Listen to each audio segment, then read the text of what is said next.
be?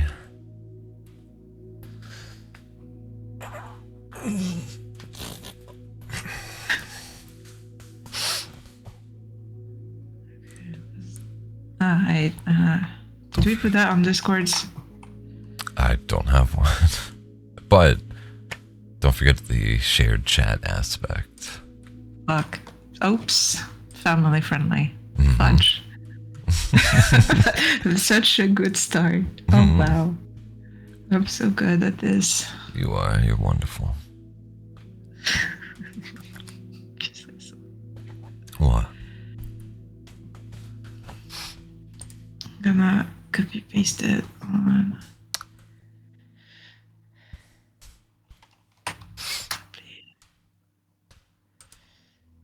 Okay, so this is put there. And probably put that on Twitter, formerly known as X. Or the reverse, whatever. My brain.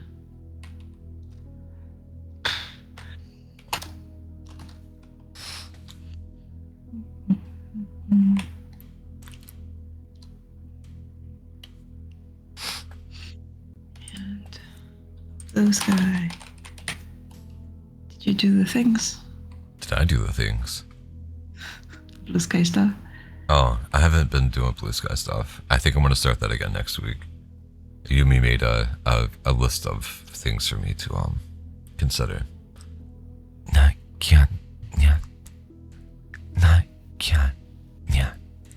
Welcome in, buddy. How are you doing today? Hello. We're joined today by Sue, the infamous mod you see in the chat. It's a lovely lady. The infamous one.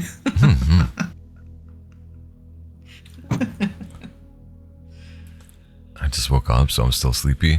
Listen, me too. I've been up for like an hour and a half maybe, and I'm very tired.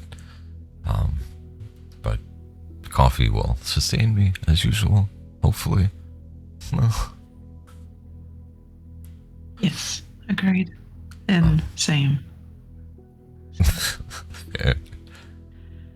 But I have been awoken, whatever English is, for 6 hours. It doesn't show, isn't it? I mean, surprisingly, it does. No, it does not. I think you look great. Thank you.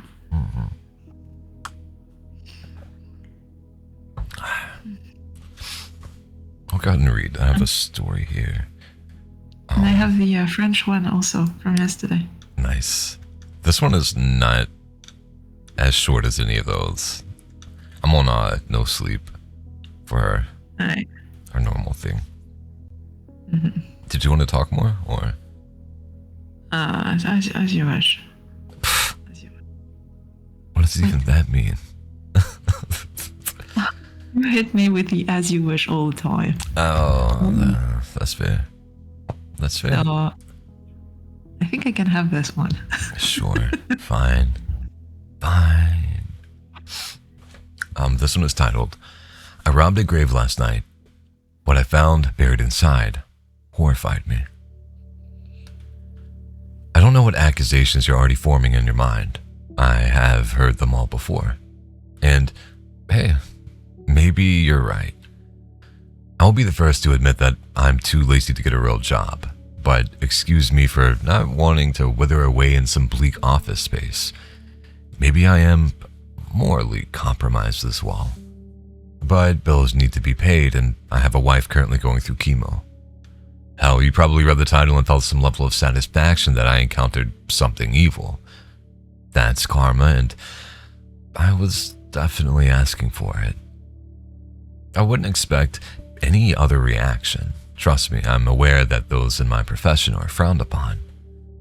We are the lowest of thieves. But please, give me a chance to ease at least some of your concerns. Number one, I don't rob the graves of those recently deceased. I stick to graves that have been around for at least a quarter of a century. Two, if the deceased was young at the time of death, I do not rob their grave. 3, if there are signs of recent care, such as flowers, I will leave the grave alone. 4, no mausoleums. I will not divulge my reasoning on this one, trade secret.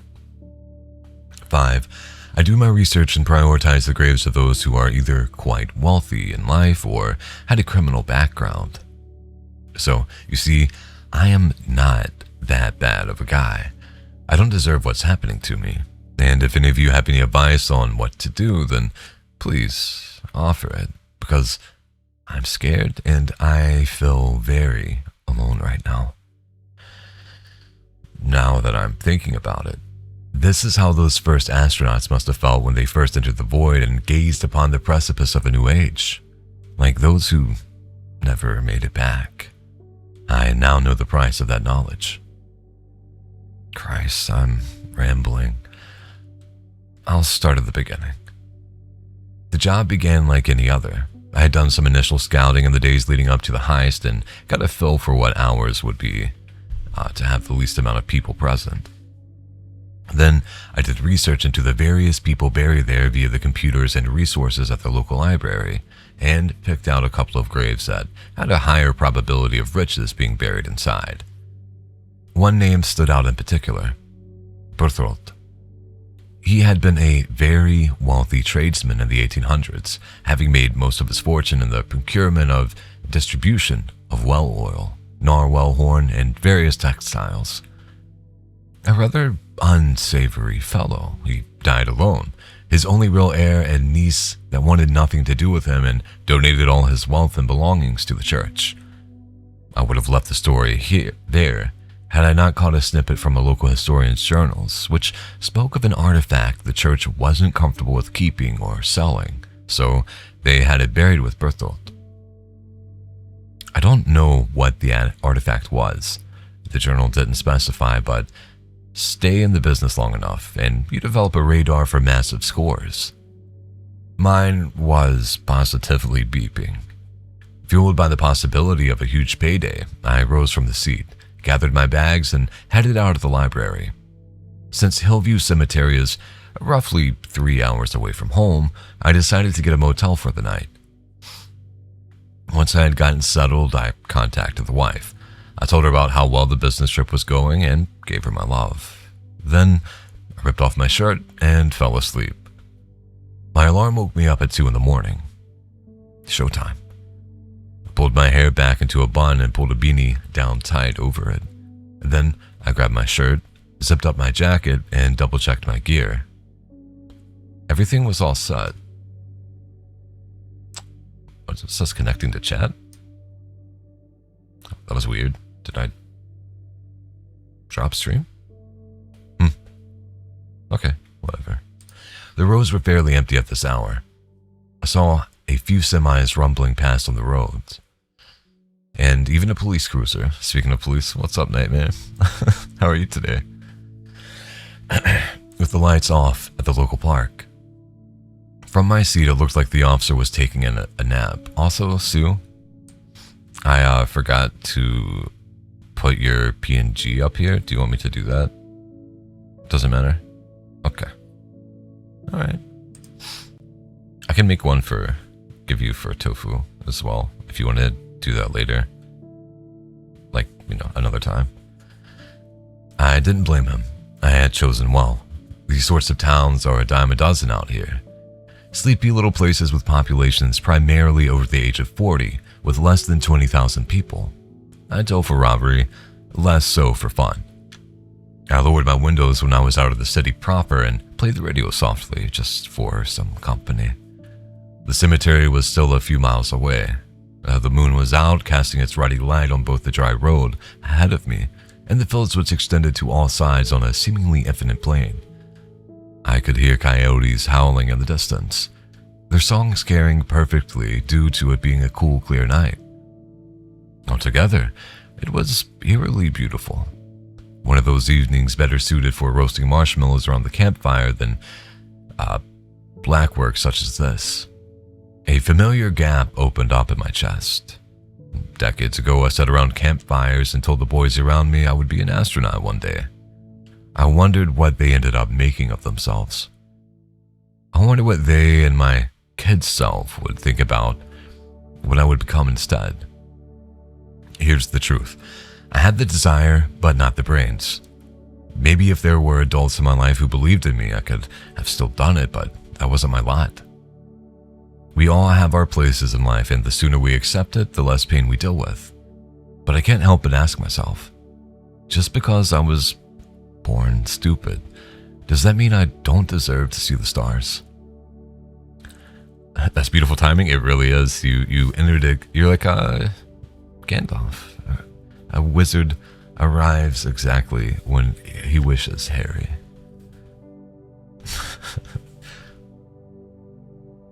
Welcome in. I'm good at handling some vice work from the department, so no patrol today. Nice, great. What's up, Isla? Narration time today.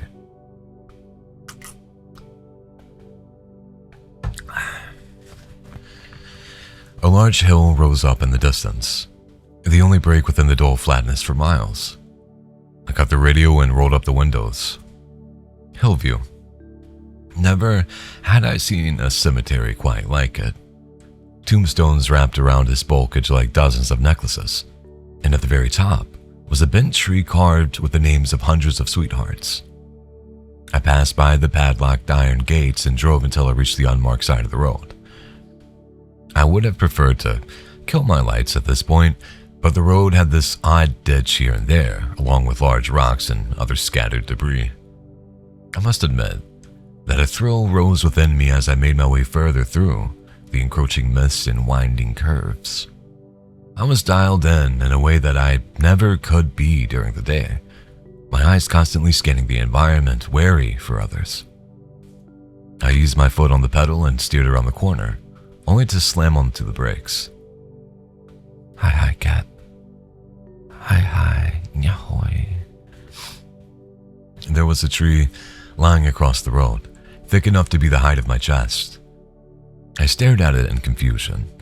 I had been here not 6 hours earlier, and this road was clear. Swearing, I got out of my truck and walked over, patting the hunting knife at my hip to reaffirm it was there. I knew it could climb the tree just fine. I just couldn't make sense as to how it got there. You see, this tree was solid oak, and by the looks of it, fresh. Now that may seem odd to you, and you would be right to feel that way. But what should cause your arms to go all bumpy is that there's no damn oak around here, only fruit and nut trees. I should have left. I went so far as to get back into my truck and start backing up. Then I remembered rent was due this month. Beth was counting on me. And sighing, I parked, swung my pack over my shoulder, and continued on foot. The rest of the road was clear outside of the odd coyote out for the evening stroll. These ones were braver than I was used to. I recall one of them stopped and stared at me as I walked past. It was a calm creature and bright, too. Nyahoy, nyahoy. Welcome in, puppy. Welcome in. Oh, get some squishes.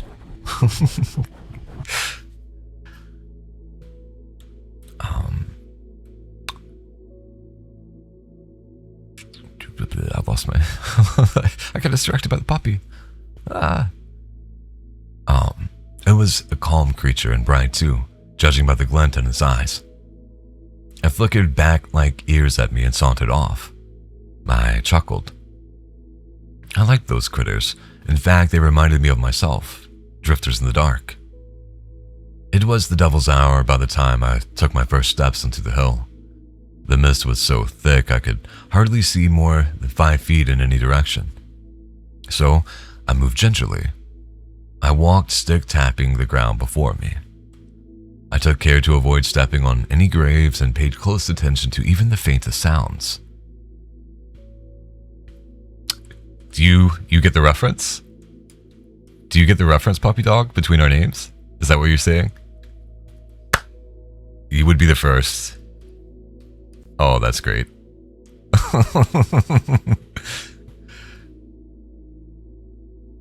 Yay. You've already forgotten apparently, Sue, and that's fine. That's fair. Hey, you're doing great. Sup, how you doing? Because I don't know. No, you're correct.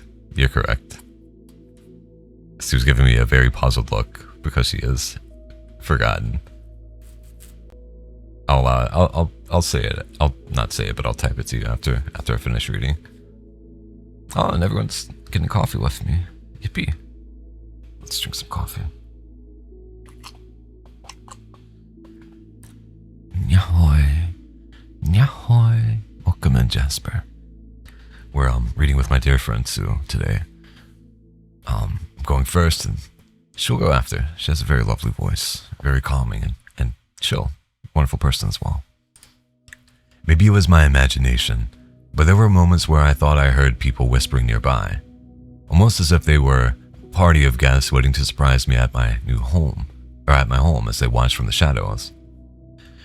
After a few wrong turns, I eventually arrived at the walkway which circled the hill. Also, Sue, if you want to look it up, just spell my name as okay. It was wet and there were steps missing in places, but if I followed it, I would arrive at Berthold's grave, which was on the hill's western side, about half the way up. It only took about a dozen steps before I heard someone scream in the night. I quickly crouched low and dimmed the lamp which hung at my side. Yahoy, welcome in, Annie. How are you doing today? I was beginning to think the scream had been a mere figment of a tired mind when I heard it once more. By God, the way it pierced the stillness. The coyotes began to laugh and screech from their homes, and the moon herself hid behind the clouds. I waited for so long I seemed to be part of the hill itself. But whoever or whatever it seemed to have made their point because I didn't hear another scream. I glanced at my watch and saw that it would not be long until the sun rose. Thankfully, the hill wasn't that big. I made it to Berthold's graves quicker than I thought I would, though I was huffing and puffing. It was in a space all of its own, the grass around it wet with dew, almost exactly the way that I left it, had there not been signs of an animal nearby. I kicked aside the string of bird skulls I left behind onto a pile of loose dirt near the bench, which had Berthold's name on it, and set to work with the shovel. My first grave robbery didn't involve any digging. However, it did involve the first and only time I ever broke one of my rules. The night it happened, I had been in the graveyard mourning the anniversary of my mother's death with Mr. Daniels by my side. He helped me lose track of time, and when I was finally roused from my drunkenness, I realized I was laying like a baby near my mother's gravestone. Through sheer luck or maybe fate, I was perfectly angled to see a grave that someone recently left gifts at. Curious, I wandered over and to my shock, saw that they left a golden necklace with a golden Jesus hanging from it next to some flowers.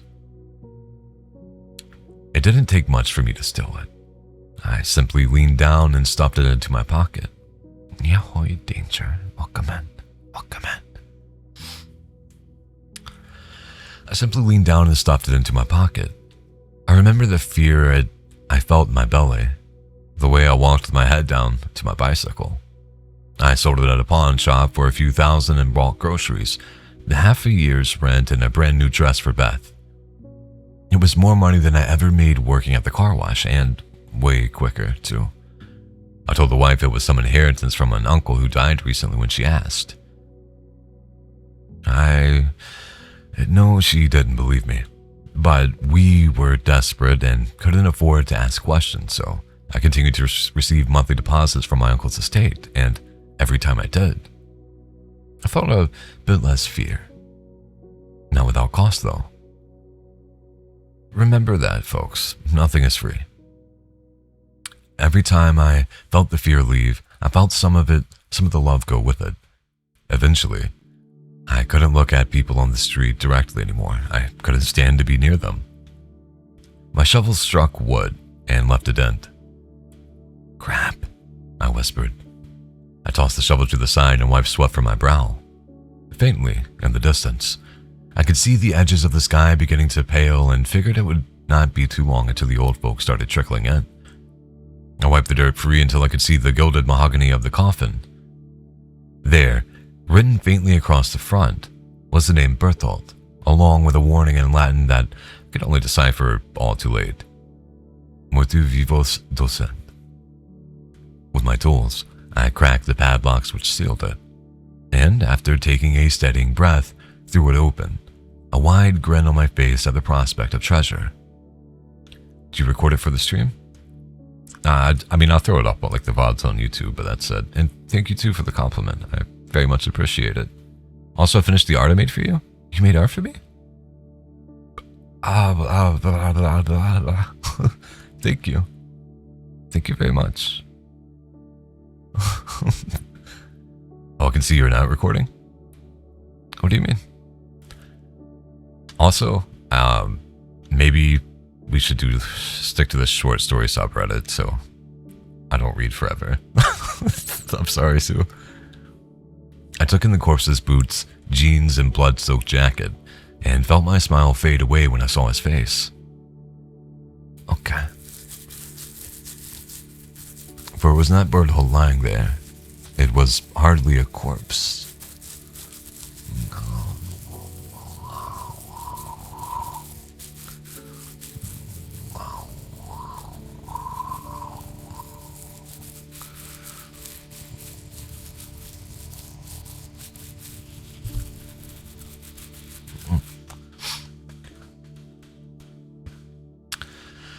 The person lying there in Berthold's coffin was me. You can either way, whatever you prefer. I don't know if I have links enabled on the stream, but literally anything's fine. You could put it here if you wish, but also maybe you DM me so I can have the link so I can save it and look at it. I think this will be my first tofu fan art. Thank you very much. It's very sweet of you, and I'm very appreciative. I stumbled back, rubbing at my eyes and desperately hoping this was all a trick. But the truth was in plain sight as the sunlight which slowly burned through the mist. I was in the coffin. That was my wedding ring. That was my shovel and lantern held in the corpse's arm, like a pharaoh's crook and flail. And those were my eyes, now open and staring at me. I willed myself to climb out of the hole, but the creature wearing my face froze me with a stare. I could only watch it as I slowly sat up, its eyes never leaving mine. Bright red blood steadily poured down its mouth, drenching its clothes like it had been dunked in an ocean of the foul liquid. Then I screamed. It screamed. The sound came out more like a gurgle than a pure screech, and I don't know if it was the strength of the creature's cry or some latent force within me that forced me up and out of there, but the next thing I knew, I was crawling out and running away. My gear left behind. I half ran, half rolled down the hill. The screams intensified behind me, shaking the very earth from their force. There was such hurt and pain in his voice, and I knew I never wanted to be within his reach. So I sprinted like never before, my mind on nothing else but what was ahead of me. I heard its feet slapping the ground behind and felt it constantly getting closer as I weaved between tombstones, but eventually, I think I lost it in the orchard. My teeth were chattering and arms and legs shaking violently as I sped away. I kept glancing in the rear view, thinking I would see my dead copy racing towards me at supernatural speeds, but there was nothing but empty road. In my studies, I have read about ghouls and grims and other mythical creatures. You could do it here on Twitch if you would like. And in this profession, it is not uncommon to hear stories about encounters with the unknown. I never gave them much credence. Well, I believe these things protect the dead, who they can do nothing for, and not the living who suffer every day. I reassured myself on the drive home of this and figured it must have been a guilt-induced hallucination. Hell, I even began to feel better as I walked past the door. After eating some breakfast and taking a hot shower, I walked into the living room and felt a curious draft of air. The front door was open. Beth, that you? I said. I whipped around and heard something shuffle behind me. I swallowed, throat suddenly dry, and began to walk backwards. Beth? I said again. The front door slammed. I could see the front porch through the living room window, and there was no one out there. Then a glass shattered in the kitchen. That was it. I sprinted for the door, knowing that Beth wouldn't joke like this, and stepped outside into a mound of dirt that sent me flying onto the pavement. I cried out in pain and held my leg to my chest. Ankle sprain. But that pain was soon forgotten by the sight of what was standing at the far end of my home. A perfect replica of myself, all cleaned up and dressed in fresh clothes. The only thing off about it was the emptiness in his eyes. I screamed, and it smiled. To be frank, I don't know how I got to my truck or how I was able to contact my wife and tell her to stay at her sister's and not come home for a while. There was no thought to it, just pure mechanical movement as my mind oscillated between fear and doubt and loathing. So, here I am now, typing away at my computer in a public library a few towns over. I've spent nights in my truck, parked where I am never too far away from others, constantly on edge. The screams are getting closer no matter what I do. And I fear that I have damned myself to a life of constant running. If only there was some way I could go back and undo everything. You have whispers turned off? Please, if anyone knows what this creature is and if I can do anything to be free of it. Oh, okay, I see what you're saying. Well, I need to change that then. I didn't realize. Please, if anyone knows what this creature is and if I can do anything to be free of it, tell me. Because I miss my wife. And I want to go home. Okay, so I'm going to switch over to the short story subreddit. Sorry.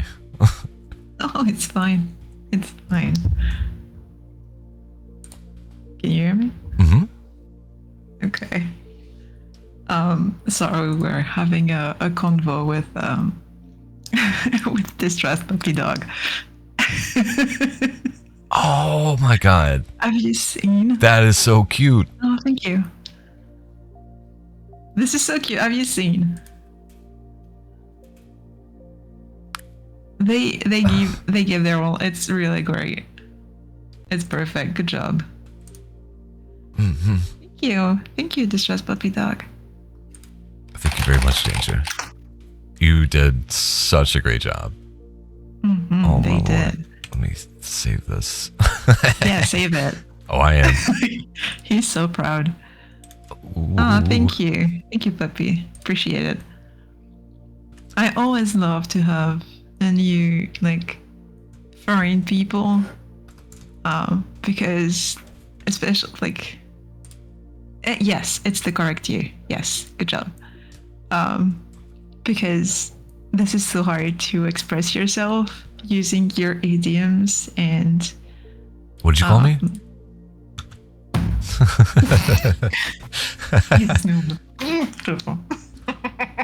Thank you again, Danger. Jesus. Of course, no worries.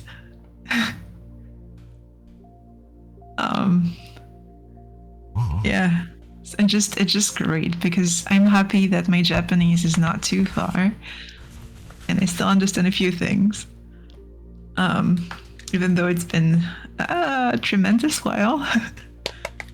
And I'm curious about where you're gonna travel, puppy dog.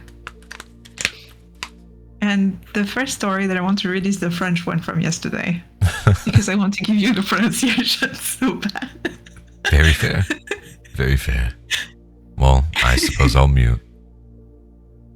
Okay, give me a second. Oh, okay. I'm still using the translation to understand.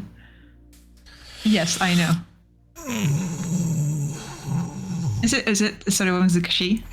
Muzakashi. Yeah, So far behind. Welcome. Enjoy the lurk and enjoy the work. Also, if you scroll up, I got my first piece of very nice fan art. Ooh. Have you been there? Oh no, I can do that. Of course. Yeah, you can. I'm a streamer. Of course you are. There we are. それは難しいです。Okay, それは難しいです。Sorry, I'm not even English. I'm a travesty here. No. Thank you. Thank you so much. The thing is, I used to know how to correctly read some katakana / hiragana, but the kanjis strong. Oh, thank you. The kanjis, I'm still behind, way behind. So, thanks. Yes, I know. I know. I know that. But that's great. I'm happy. I'm happy. It's been a while since I read practiced Japanese.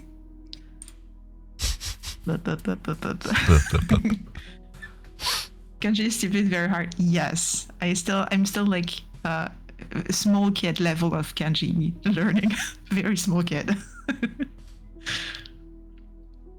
Okay, let me find the French one. I have the French one. Oh. Okay. Refill my coffee. Because I don't think there's French for a little bit. So. Oh no. Okay. Bless you. Yumi. Hello, Yumi. Okay, Biani. Biani. Yeah, many people don't know as many kanjis. Really? I thought it was like common. But yeah, coffee time indeed. Yeah, I'll go do that now. I'll go ahead and mute. And for those that are on my end of the stream, enjoy watching the model dance as it tries to pick up on plushy faces, thinking that it's mine.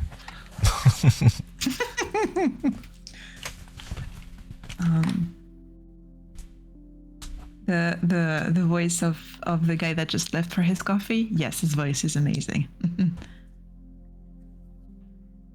Okay, all right. Because I can still like decipher some of them, but man, it's been a while. Okay. But that's really interesting. Thank you so much. I'm gonna read. You are strong. No. I use translation. I use translation, and then I use like my memory of stuff, and that's it. I'm not that small. No. Okay. Because the story I'm gonna read is Au revoir pour toujours, which is a mix of my voice is only deep in the morning when I wake up. Yes. Eloise, bonjour. Eloise. So I wanted to correct or use the French pronunciation for the story that Tofu read yesterday.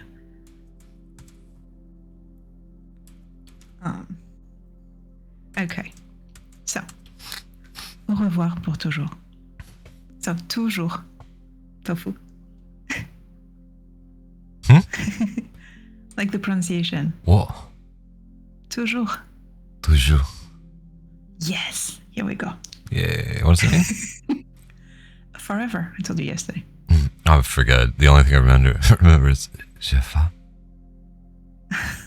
Shefa. Sweet. Also, no. I had a question about the employment name because I remember where your name is coming from, Tofu. But what is employment name here? I think he was saying that. like we're both in the same field, that it's connected. That's how I took it. Oh, I was so far away from it. It didn't make sense to me at all. Mine's strictly unemployment. Okay. Tissue? No, Tsushi. Say, are you? Whoa. What? Hikiko. Hikikomori. Yes. Yeah, I remembered. Woohoo! I was able to read the hiragana before he said it in chat. Let's Are you go. asking if one of us? You are? Am I? I guess so. I mean, like, not quite. Not quite. I'm a step away from it, but going down that path, very much. I do prefer to stay indoors, and I don't like to go out. So, yeah. I do voice acting and streaming as a way to pay bills. Not as a, it's fun too. That doesn't mean I don't have fun with it, but it's my day job. So, which means I don't have to leave the house, and I love that. I get to sit around and chat with lovely people, play games, and do this. It's a wonderful way to live, and I'm trying my best to sustain it. Yeah. Mm-hmm. Is that a judgmental wow? What?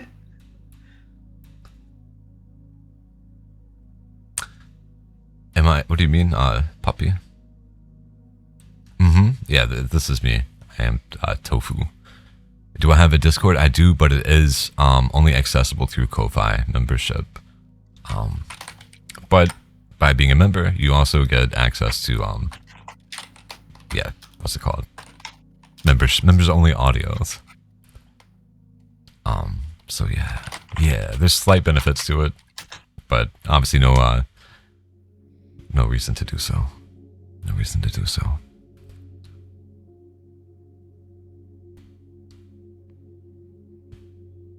If it's a choice, give it to the nice lady.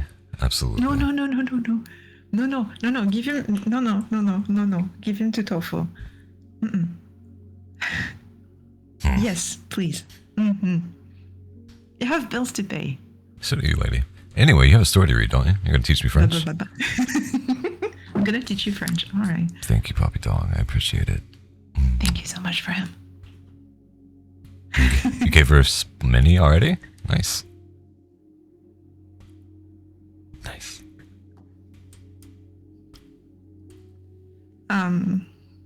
Okay.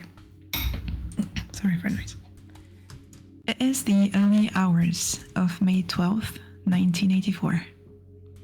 The Collins family is just starting to wake up. James walks down the hall and stares at the clock, which reads 7:14 a.m. He grabs a box of Lucky Charms, milk and a bowl. Turning on the TV, he puts on Star Trek. The sound of the show wakes William. President Reagan's voice crackles from the radio, which switched on when James got up. His Walkman sits next to the clock. "You're watching Star Trek without me?" William asks, his grogginess evident. James chuckles, and they sit down to watch together. William glances at the clock and realizes he has to be at the train station in 30 minutes for a work trip that will last an entire month. "We have to be at the train station in an hour, so go change clothes. I'm going to wake up your mother," William says. "Okay, but what should I wear?" James asks. Just put on a pair of jeans and any shirt you like." Margaret, réveille-toi. "We need to be at the train station in an hour," William whispers. Margaret stretches, gets out of bed and whispers, "Okay." William rushes to the bathroom to brush his teeth and take a quick shower. The sound of Star Trek still playing echoes through the house. Margaret looks into the hallway, yawning. She makes herself a cup of coffee. What are you watching?" Margaret asks, curiosity in her voice.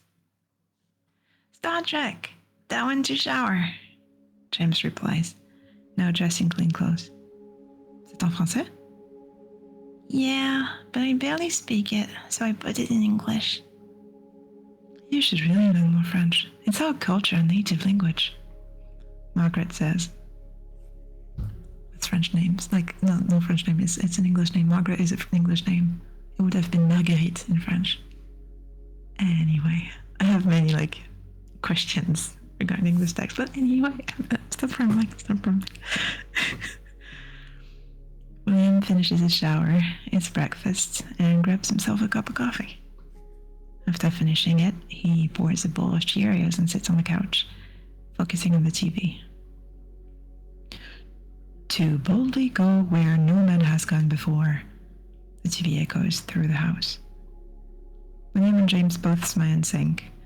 Margaret notices and studies their faces, momentarily puzzled by the shared expression. She glances at the clock and realizes it's now 7:22 a.m. Guys, we need to go. William, you're supposed to be at the train station in 20 minutes. All right, buddy. Time to turn off the TV. We can watch some more when I get back. Actually, as soon as I return, we're going to the movies to watch Search for Spock. James perks up and smiles. The three of them get in the car and begin driving to the train station. What are you guys going to do while I'm gone? William asks.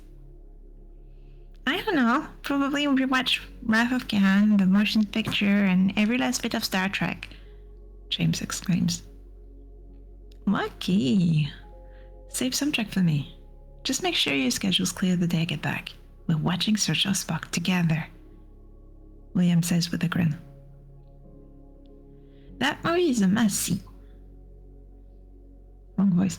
The movie's a must-see. Spock's death was sad. I need to know what happens next. You guys love that sci-fi show so much, huh? Margaret teases. Yeah, you should watch it too. Tu vas l'aimer. Donne une chance à Star Trek. You're gonna like it. Give Star Trek a chance. That's what he means.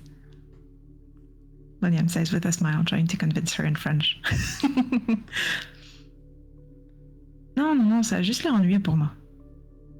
Margaret replies. Which means, no, it looks like it's boring to me. Yes, and you should watch it too. Wait. Mom, it isn't boring. Just watch one episode, you'd be hooked. I give it a chance. Just one episode. But if I don't like it, you two don't bring it up again. Okay, fine. Oh, Margaret, I'm going to call you as soon as I get there. Immediately. Alright, good. We need to know you're okay. They arrive at the train station. The chill of early springs clings to the platform as Margaret watches passengers board. William, carrying a briefcase, prepares to leave on the 7:45 train. I can't believe you're going to be gone for a month, Margaret says as she hugs him tightly. Nah, don't worry. I'll be back before you know it, William says, smiling as he kisses her and James. The noise of the station hums around them. Be good and listen to your mother, William tells James, patting his head. And James nods. Are you sure you're having everything, William? Margaret asks, trying to keep him close just a little longer. I say, nothing's going to happen. William reassures her. T'es sûr? Right. Now go. Je t'aime, William says, kissing Margaret and stepping into the train. Dad, wait. James calls out. William turns back at the door. Yeah? I've been and shall always be your friend, James says, giving the Vulcan salute. Margaret smiles in awe.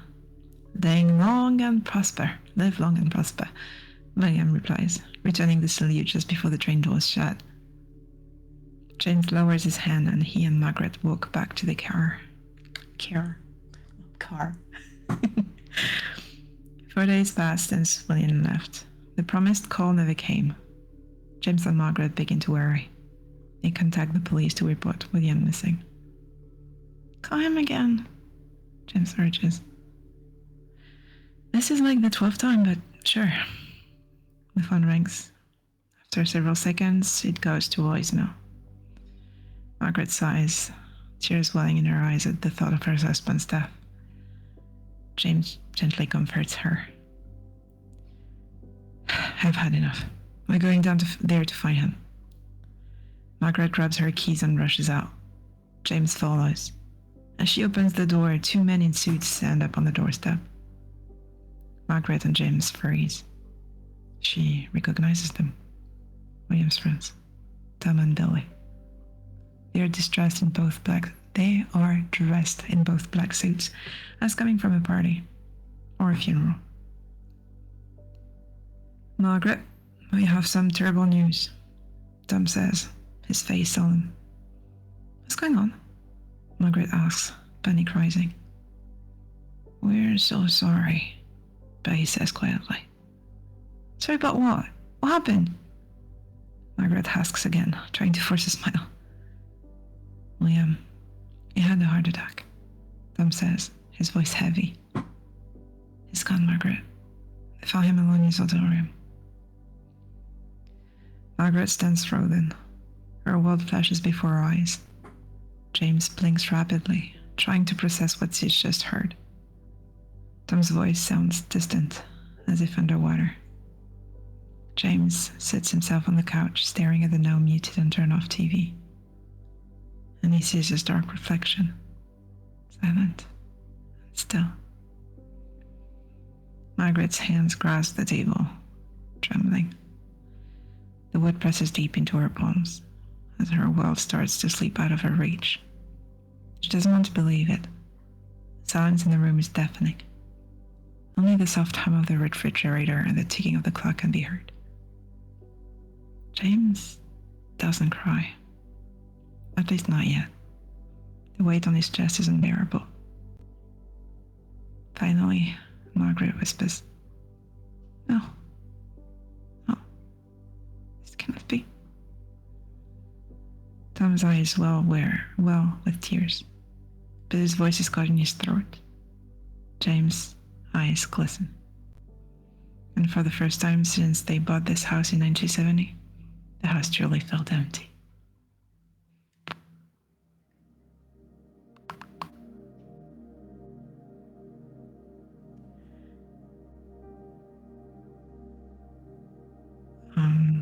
Thank you. And thank you very much, Distress Puppy Dog, for the sub. Thank you. No, the house feels empty. Sorry for the pronunciation. I'm catching up. Horrified. Come on. I'm catching up. I didn't unmute myself on my stream. Oh no. Oh. When? You did unmute or you didn't? What? I unmuted and through Discord, but I didn't unmute myself on my stream. So when I was talking to you. Just now. You know that I never mute myself on stream? And I just realized that. It's, hey, you do you. It's fine. Oh man, I feel stupid.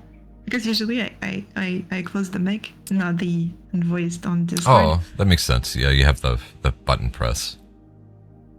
Yeah. Oh. I'm anyway catching up. No, you're great. Like, listening to your way of saying it, agreed. She has a very, very lovely voice. OP button press? Yeah. She's got the Blue Yeti Pro. Ah. I've just got a, I'm an XLR guy. Just a Lewitt 440 Pier. That's it. That was my first mic, though. Oh. Very, yeah, correct assessment. You're right. She's lovely. I'm catching up. I'm catching up all the messages. I'm sorry. Oh, you're fine. You're absolutely okay. What? What? I'm being tiny bit flustered. It is Oh, that. it's okay. You're okay. Yeah. Um, um, okay. Big stretch. Yay. I'm still Oh, sleepy. thank you so much.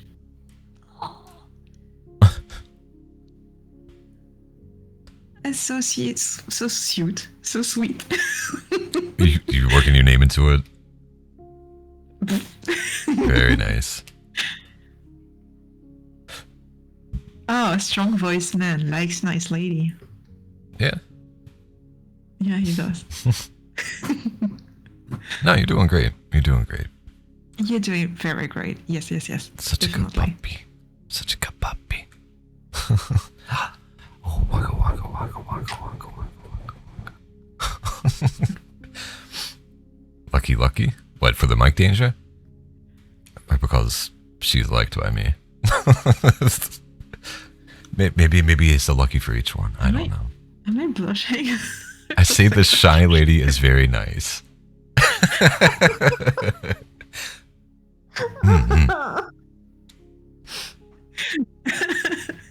I love that. And yes, just a little bit, Sue. Just a tiny bit. Just a little bit. Yeah. Was that mouthwash we heard just now? No, it's actually-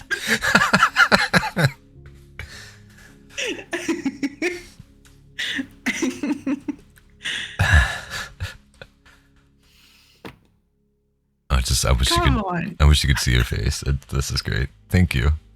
In deep. For the XLR, but the second is cute. Agreed. The Lulu at 440 Pure is a good mic for a budget, like a budget mic. I love it. I can't complain.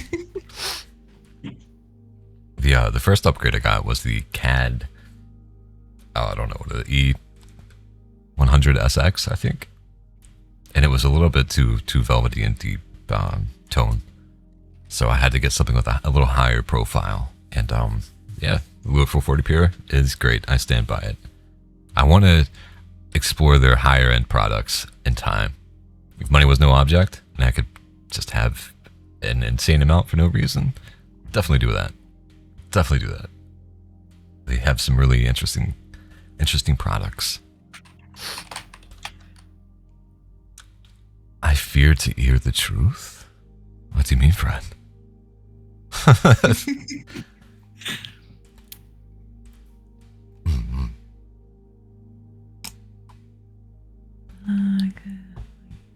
Ah, kawaii. Kawaii? Kawaii.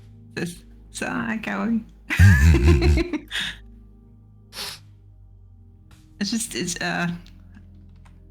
I'm so slow at reading Japanese. Oh, you have to translate it. Oh, well, you're not though, are you? I am, like, not all of them, but when it's in hiragana, I'm trying to read it first and trying to remember which sounds goes with which hiragana. Nice. And then if I remember the meaning of it, and if I don't, or if there are kanjis, hello translation. That's fair. That's valid. I want to buy you a drink, both of us. I do like to drink sometimes. Oh, that's really nice. Thank you so much. I appreciate. Oh, she normal. Hochi cute. Ah. Thank you. Learning every day. Yes, you are. Such a good learner. You're a good world learner. Learning new things all the time. Yes, you are. What do I like to drink? I prefer like if we're talking like alcoholic, I like Guinness, just stouts, mainly like not overly sweet stouts and porters. That's my go-to. If we're talking like something stronger, I really love Irish car bombs. They're my weakness, and I will drink them very, very quickly. For regular drinks, just coffee or taro boba is good without the you have to get the yogurt poppers though. That's it. Hoshi. I've seen the man drink it, and it's like he drinks it so fast. You have to. I know, but still.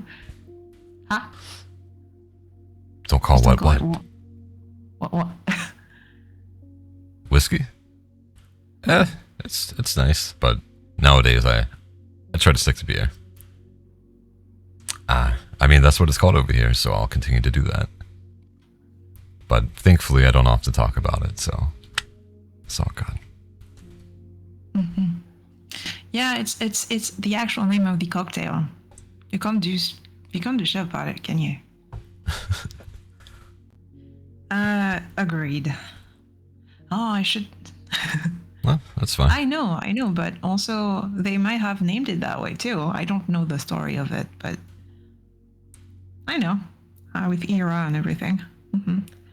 But that's how it's called. So We can also move past it. That doesn't need to be. we can also do that. Yeah. What? I think he's talking about the vodka, I believe. Prefer super sweet, usually fruit juice mixed with Malibu or vodka. That sounds good too, to be fair. What do you like, Sue? What do you take? That's a very good question. I like wine. Classic, of course. Classic French. Yes, teacher. teacher. In terms of cocktails, I like pisco sour. Mm-hmm. I like gin with blackberry and sparkling water and dried flowers. It's one that was called Midnight in the bar that closed since, but I loved it so much. That sounds yummy. It sounds interesting. Very, very, very fancy. Mm-hmm. Such finery. Thanks, man. Yeah. And what do I like? What is my third one that I really like? I like gin tonic. I'm not complicated. And mojitos. Gin and tonic was a staple for like a year in my life. Yeah. Mm-hmm. Oh yeah, I love them. Just cause like you know, you can drink it really fast and it'll. Oh no. Yeah. I drink them slowly. Don't do that anymore. Wait. Strawberry daiquiris. Yeah. I had my first one of those on vacation. It was actually really nice. Is it subarashi? Amazing. Yes. Still got it. Whoa. I said subarashi. What is And this? subarashi means amazing. Oh.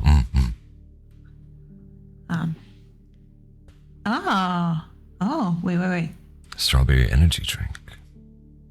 Red Bull. Yeah. In the what that's where I learned it from, Alain. Subarashi. Name section, didn't make that up. Okay, name section. Okay. Oh, I know. We didn't question that. Anyway, and as normal drinks, I do like a specific type of boba teas with tapioca pearls. It's green tea or jasmine tea and milk. Can also be black tea, but I like the symbol, like that way. I've got to do what I did to Eloise and convert you to the world of tarot. Join Team Tarot. I did taste it. It's You're very it's terrible. Very sugary. Oh my god. Yeah, it's good. It's good. Honestly, it's good. But I prefer the other ones so much because it's my go-to. It's like a treat for me. So I'm always going to go for this if it exists. That's fair. That's fair. That makes sense. Dashing. Oh. That makes Okay, sense. okay. Luckily, only ever gonna order a beer if I go to a bar, so I'm good. Okinawa.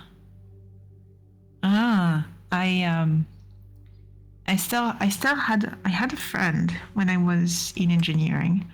I had a friend that went for an internship where I was working, and she was coming from Japan. Mhm.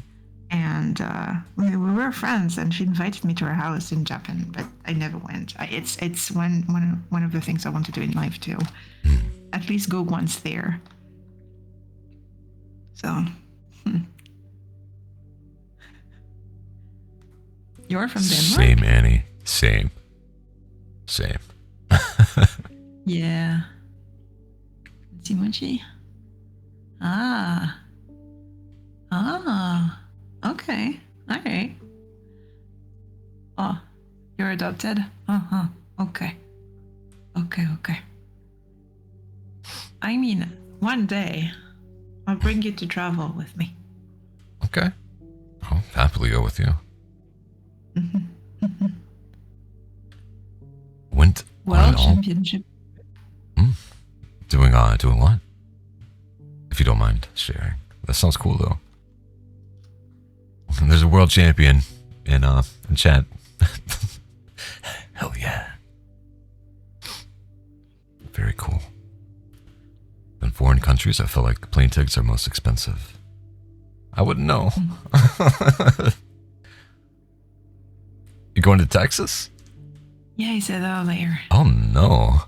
Of all the places, that's what more of an American experience will you get than in Texas? Good luck. Be safe. You should be fine. Oh, very cool, Danger. Very cool. Ooh, that's nice. What type of game?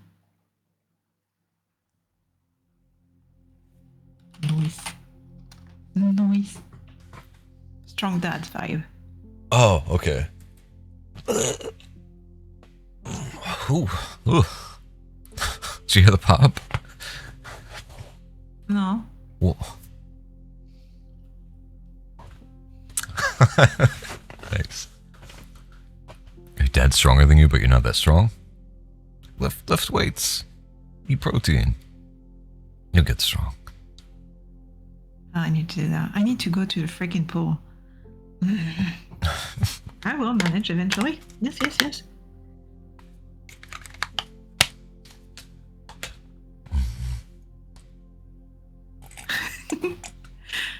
Did you want to read a short story? Yeah, I can. I have one titled Why Things Must End. Naraka Blade Point? Oh, that sounds cool. Oh, nice. Yeah. Okay, good job. Why must things end? Sorry, I didn't want it to come to this, but I can't. I have someone else. Can you please just forget about me? I don't want to feel guilty. These were the first words heard by a young boy in the woes of the deepest feelings he had ever felt for several years. Or at least since the last time he went to the local amusement park.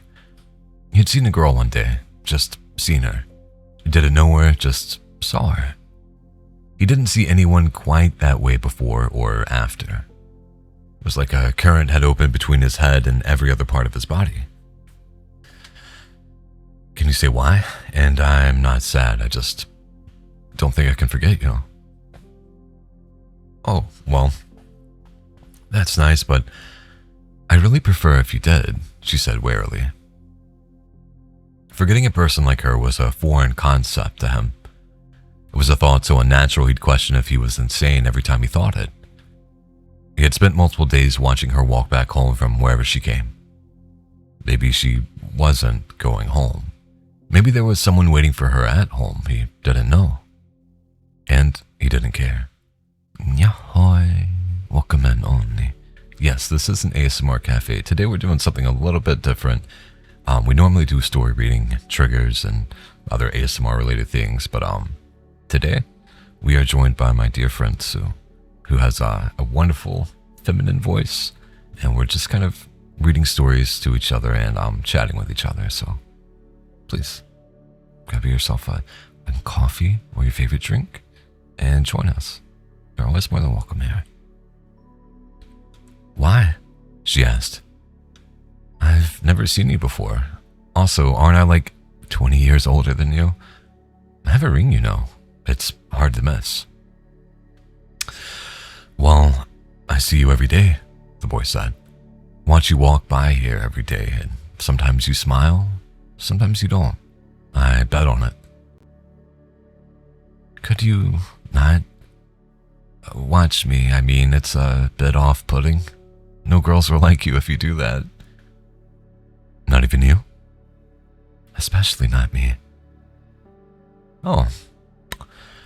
Sorry, then I'll go inside. He turned, but he didn't start walking. Instead, he just stood there, waiting for the sound of her footsteps leaving to let him go back inside. What are you doing? She yelled from behind him. Waiting for you to leave, he yelled back. He didn't want to look at her, afraid that he wouldn't have the chance to go back inside. I will, once you go inside, okay? She replied. I'm not moving until you do. Call me immature. I don't care. She said nothing, but he heard her footsteps walking up the path back to her house. It saddened him to know that she was going home to someone else, but he got over it quickly. He got over most things quickly. When he got inside, he saw a peculiar scene. His parents were both sitting at the table, heads down. The phone rang. Neither one moved. It rang 2 times before his father got up to answer. He could hear the voice on the other side, but he could hear his father's. Yeah. Hi. How is he? Yeah. Oh. Well, I'll be up there as soon as I can. Yeah. Okay. Bye. He walked slowly back to the table, sat down, and went right back to the same position, facing his mother, both with their heads down. It looked like someone had put 2 life-size dolls in chairs and let their heads dangle on a loose joint. A discomforting scene. Hey, Dad, what happened? His father looked up. His face didn't brighten. His face always brightened.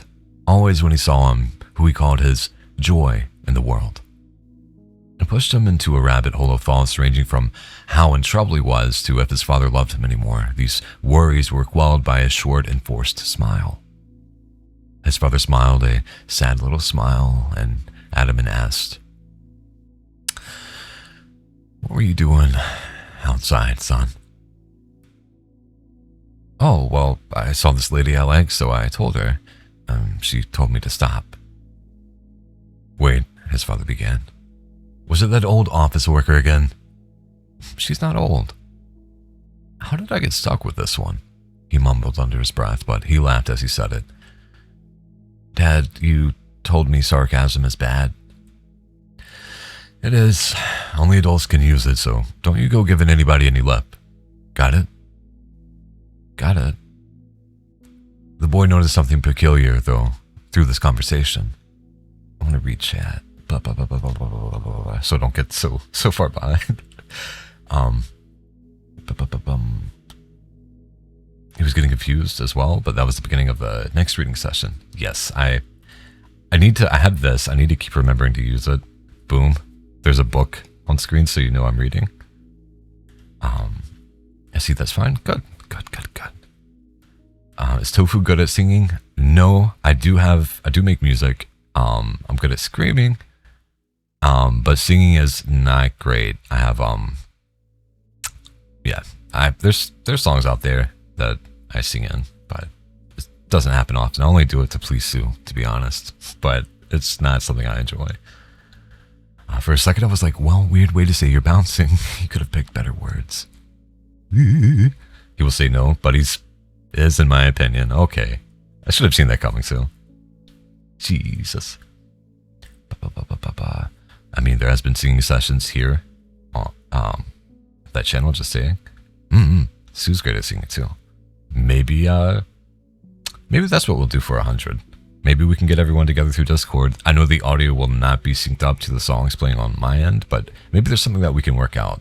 But we can get all my friends together. And if that's something that, I know you guys mentioned a karaoke stream to celebrate hitting 100, so maybe doing it with friends and having a few drinks would be pretty fun. How do you guys feel about that? I'm reading indeed. Try to work a little piece of art. Oh, okay. Are you fall in love with the deep voice cat, man? Apparently not. She never replied. It's fair. It's valid. Singing is great. No, Eloise. Yo. I stopped going to the gym because I hurt my tricep. Was hoping it would heal, but it's been over half a year and it still hurts. That's why I will not lift anything too heavy. About the heaviest I will ever do is 100 currently on an overhead press, but even then I still try to stay away from any heavy weights. I have a friend who's a bodybuilder and he has messed up his shoulder and kind of can't lift as heavy as he would like anymore. Is this Jim? Yeah, we're talking now. Check your messages. Oh, huh? Check your damn messages. Oh, okay. Here. I mean, what's real is real, so. Well, right? Yes, but I'll just leave it at that. And thank you, Tan. Thank you for coming in. Yeah, I'm gonna flip tables. Wonderful. Okay. I'll continue reading. We're about halfway done with the story. It shouldn't be too much longer. Let me just drink a sip of coffee. 100 pounds. It's not incredibly heavy. In fact, there's plenty out there that would consider it light, but I'm also I'm not a heavy lifter. Why is the book floating like you're a Harry Potter? Because it signifies that I'm reading, so if I miss chat or anything being said to me, it's there's a command that doesn't work that is supposed to go out, but I can't do it. I'm just having black coffee, the Starbucks Cafe Verona. It's not, incredibly high tier, but it's what I can afford that still tastes yummy to me. I'm going to go back to reading. Take care. Bashing. Dashing, bashing. The boy noticed something peculiar through this conversation. His mother still hadn't raised her head. She had to have heard this conversation, and Dad was laughing, so she couldn't have been so deeply sad that she wouldn't care. But she was. Soft, sobbing noises were drowned out by the mellow laughter of the father and son. They stayed right above the mother's head, weighing down on her and making her sob more. Hey, Dad. What's wrong with Mom? Well, kid, you know your grandpa? He's pretty sick, so your mom isn't feeling so good, so maybe go give her a hug and cheer her up. So he did just that. Walked right over to her and wrapped his skinny arms around her. She didn't hug him back. She didn't even move. She just kept quietly sobbing, even quieter now. Mom, what happened? We have to leave. Now, she said. Her tone was angry. Misplaced anger is a dangerous thing. It makes people act in ways they couldn't to people they couldn't think of in any other light than positive. It was not a long drive to the hospital, but it was long enough to see his mother dry her eyes and put on enough makeup to cover any marks left over. Maybe she wanted to doll herself up for this grandpa, but the boy didn't think he would care if he was really that sick. They walked in and his father talked to the receptionist in a hushed tone, almost an ashamed volume, like he was hiding that a person he cared for was in a bad state. The boy wondered why people do that. He wondered why we think bad things happen to us are so embarrassing when they are necessary if you want to truly live. But of course, he was young. so his thoughts weren't quite this literate, but it was something similar. Hey, kid, who are you coming to see? A strange man was talking to him. He lay propped upright on the bed next to his grandpa, and his grandpa was asleep. So asleep that he didn't make any noise or movement, not even a rising and falling of his chest. Mother saw this, and she hit the floor. Father looked to the sky. It looked like a poster that you'd see in school for some literary device having to do with opposites. He couldn't remember the name. I'm here to see my grandpa, the boy said excitedly, oblivious to the meaning of his mother's collapse. Well, son, I'm sorry, but I don't think he's going to see you. Oh, is he too tired? I can come back later. The nurse said she'd play with me. Yeah. You go run along now. I'll try to talk to your parents. You'll tell them where I went, right? Yeah. For sure. He smiled at him. The same smile his father gave, all teeth, no eyes. The boy smiled back, all eyes. When he left, the man turned to look at the crying woman, then looked at the door, then ceiling, and mumbled under a smile. Isn't it nice being a child? I miss it. The boy came running around the corner into the nurse's office. He skipped up to her chair and held his short, stubby arms out in front of him. The nurse cocked her head and looked at him, and he bobbed his arm up and down. Her face lit up in realization, and she picked him up by his waist. One arm under his legs and another around his back. She left the office front door. Both of them needed fresh air. The nurse for relief after an overnight shift, and the child to run around. She didn't put him down, even when he squirmed in her arms. She was too afraid that he would run away and leave her behind. So afraid to the point that she hung on so tight and left the wrinkles in the boy's shirt when his mother washed it that night. Hey, buddy, she began softly. Can we stay out here for a little while? The boy hit her, slapped her on the shoulder with an open hand. You know, you're an awful bit of a contradiction, kid. You talk like an adult, but you don't act like one. Do I? He asked. Yeah, you do. It's a good thing. Means you're smart. I wish I was smart. She didn't say anything else. She had had enough fresh air, and she was tired of seeing happy families getting to their cars after being told that there was something wrong. Kid, you gotta cherish this time. You might understand me, but you probably won't. It doesn't come around many times in life to be oblivious to all the things we didn't learn. Nobody telling us you won't be anything, won't have anyone at the end. She paused for a long time, watched a flock of birds fly overhead, smelled the stench of rain building in the air, and felt the grass tickling her ankles over her short socks. Then she started to cry, just weep. The child hugged her around the neck. He was warm. He said to her one thing only. Can we go inside now? She spoke. You can, but I'm going to stay out here. I'm tired of being inside.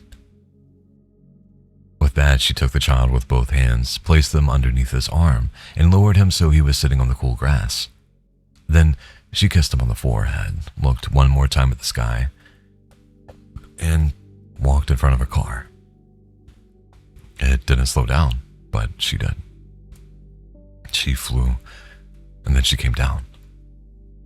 When the driver got out and rolled her over to check on her, her eyes were open, glazed over, and her mouth was tilted upwards at the corners.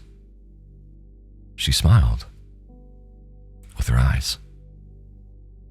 The boy skipped back into the hospital, ran to his grandpa's room, and jumped on the bed using a step stool placed by the side. He took a long look at his face. He was smiling with his eyes. And so he smiled back. The sun disappeared behind the clouds, and rain began to fall. But the inside was dry as a bone, and so were the eyes of the boy. He wasn't sad. He was happy because his grandpa was happy. And that was all that mattered to him. Oof. Oof. I've missed a lot. Yeah, a little bit.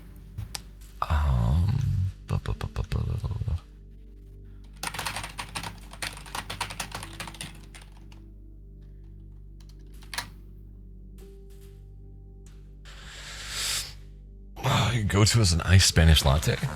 I don't know what that is, but it sounds fancy. And enjoy the lurk as well.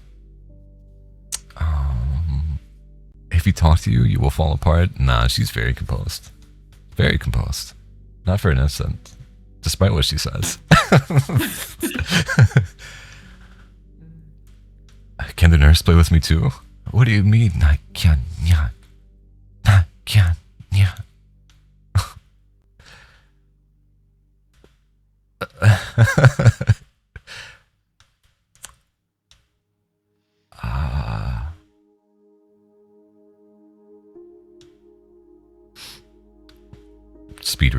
Speed reading.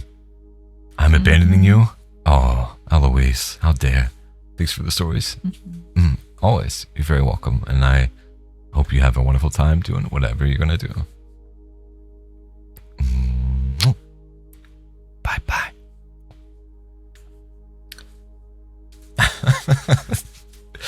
Oh, I need to put my book away. I'm not reading anymore. Yeah, this is why I don't use triggers. Or not triggers. Is that what they're called? The things you press. Comment? Hotkeys. Things. Hotkeys. Toggles. That's the word. I don't use toggles for that reason. What's up, puppy? Cats and dogs getting along. Who would have thought?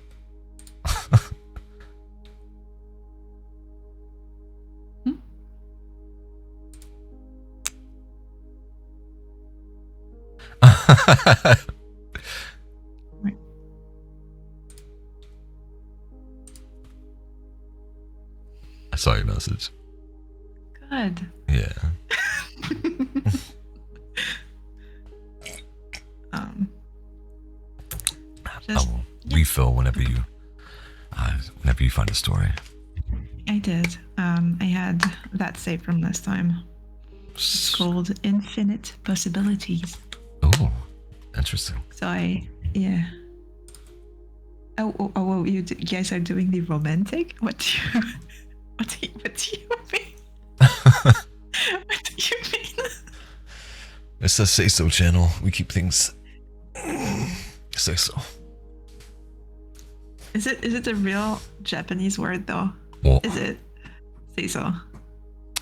Now that I don't know. I guess this would be the exactly. Annie gets it. Thank you, Annie. Clean and nice. Yes. So it's a real world. Nice. Thank you. We have confirmation now. I mean, I think it's like one of those terms that's been heavily adopted by VTuber stuff. So it would make sense because I think that's kind of where everything got started, or at least there's more of like the idol culture of it, from my understanding. Kind of wrapped around the VTuber stuff. So there's that. I don't know. I'm not going to launch into a whole spiel about this, and it would be horribly crafted. So I'm always interested in what you have to say. oh no, same to you.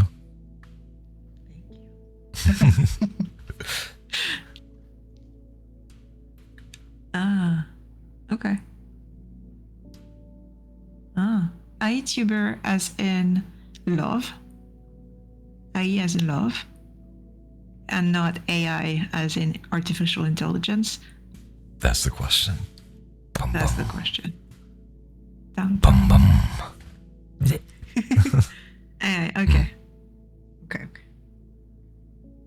Mm-hmm. Artificial. Okay, fair.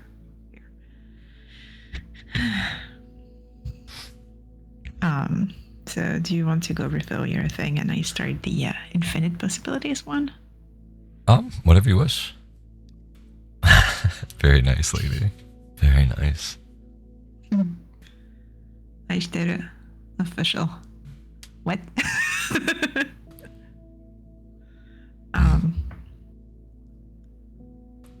There's no voice changes here. Only EQing. Did you know? Did you know that he fooled me the first time? Oh my god. I went to his channel. He made me, because I'm gullible, he made me believe that he was using a voice changer. I was like, oh, okay, sure. Him. I vaguely remember this. It's been a long time. Yeah, I do remember. Yeah, it's been a long time. Mm-hmm. Oh my. Oh my. We've known each other a little bit. Yeah, definitely. What? So we've known each other a little bit. Mm-hmm. Sure. Tofu's a trickster. Tofu's not, but no, that's I'm not. I wouldn't say a trickster. I'm like, the worst I'll do is like something like that, and then instantly, I'm not gonna let you believe something like that for too long. It's too close to lying, and I don't like that. So I instantly, if I do something like that, just clarify it. Otherwise it's cruel. Jokes. Yeah, agreed. But he delivers jokes in the flattest manner, the most natural manner. And me, I won't believe that 100% directly. And then he's gonna and then I will question, because now I know him way better. So now I would question what he just said, like, no, that doesn't sound right. But I do have a very dry delivery for certain jokes, but you I still guess. has to explain. Yeah. Never mind. Sometimes. Thank you very much. Thank you, puppy. You're a kitten here. I suppose that's true. Nya, nya. Oh, do you want me to purr? Is this what it is? Yeah, let's go.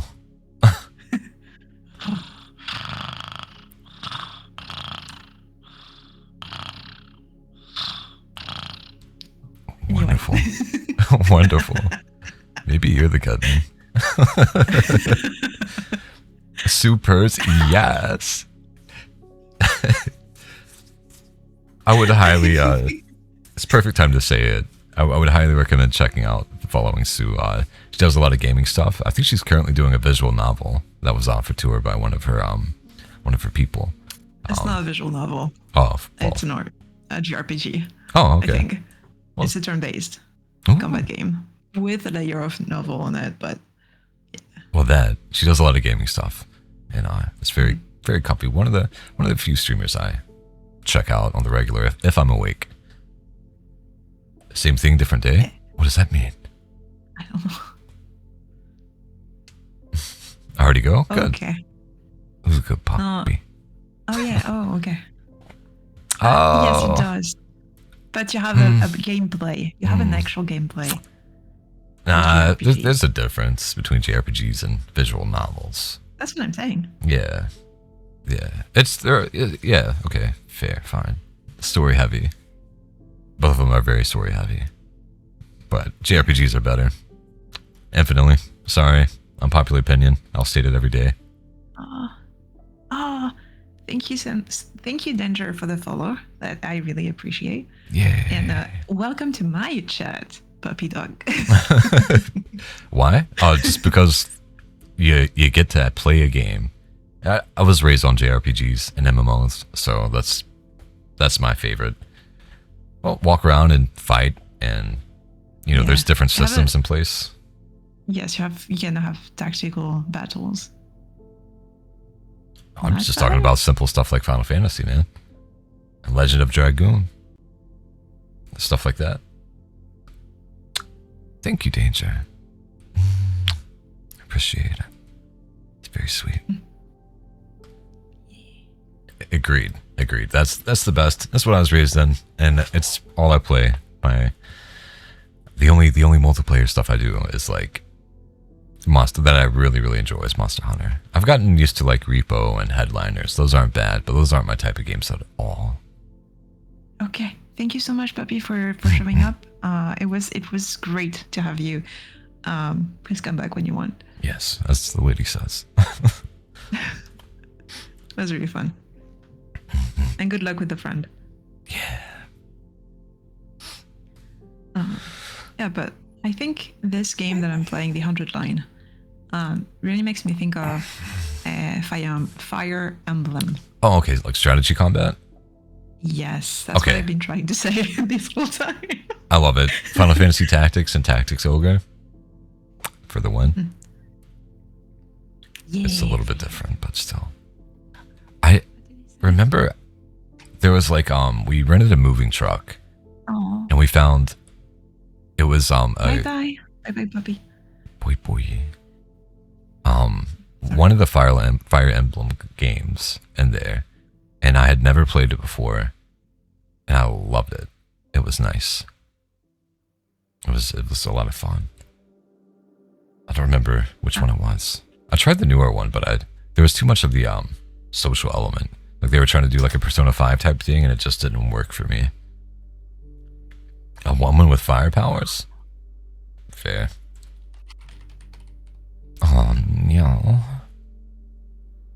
Oh no. Why am I typing it? That's so adorable. Thank you. My brain gets confused sometimes. That's I so translated the in messages. Mm-hmm. I translated the last puppy dog message. Oh, okay. And I found it very freaking cute. Oh. Yes. That's so sweet. And you. You want some scratchies?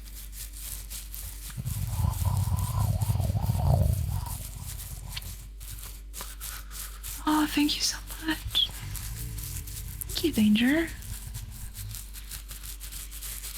Really appreciate it.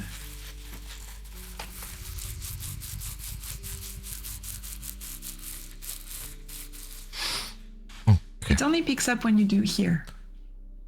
Maybe through Discord. Ah, there. Hopefully, I don't know.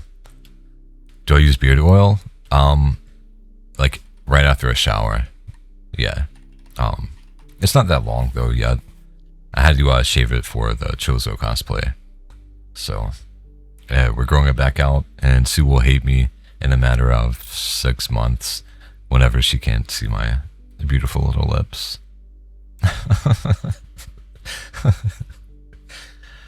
Yeah. I'll show up with scissors. No. How am I to look like Nicholas II?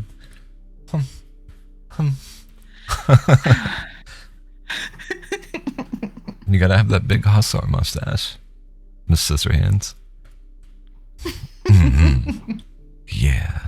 This is your hand.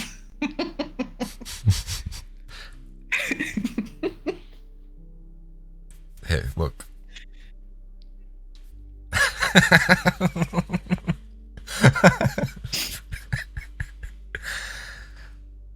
Oh.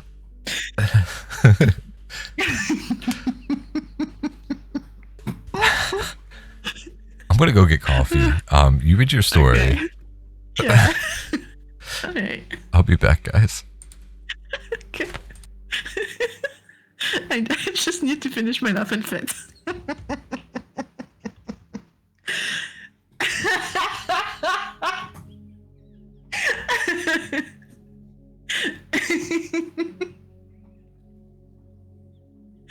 Listen, this is like I love the why are you laughing, guys? Because we are in while we're doing this, we're on Visio on Discord, and so he makes jokes, and I just laugh. It's just hilarious to me. And that's why we're laughing.